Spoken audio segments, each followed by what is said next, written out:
আলাইকুম। High professional ভিসার প্রসেসিংটা কি এটা একটু মোটামুটিভাবে জানাই দিই, তাহলে অনেকেই জানেন না। যারা জানেন না তাদের হয়তো কিছুটা উপকারে আসবে। শুরুটা হয় আপনার সার্টিফিকেট, গ্রাজুয়েশন সার্টিফিকেটগুলো প্রথমে মাইগভ অ্যাপসের মাধ্যমে আপনার এটা ভেরিফাই করাইতে হয় বা সত্যায়িত করাইতে হয়। সেটা হলো পররাষ্ট্র মন্ত্রণালয় এবং শিক্ষা মন্ত্রণালয় থেকে আপনার সার্টিফিকেটগুলো যাচাই বাছাই করে আপনাকে অ্যাপ্রুভ দিবে।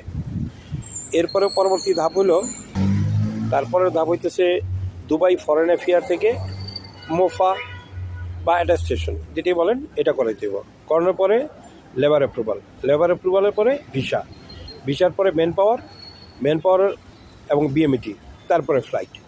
এরপরে দুবাই আসার পরে প্রথমে মেডিকেল, তারপরে ফিঙ্গারপ্রিন্ট, তারপরে ভিসা পাইবেন 2 বছরের এবং আমিরাত আইডি পাবেন। এরপরে আপনি কাজ করতে পারবেন এনওসি লেটার নিয়ে। এটা হলো হাই প্রফেশনাল ভিসার প্রসেস।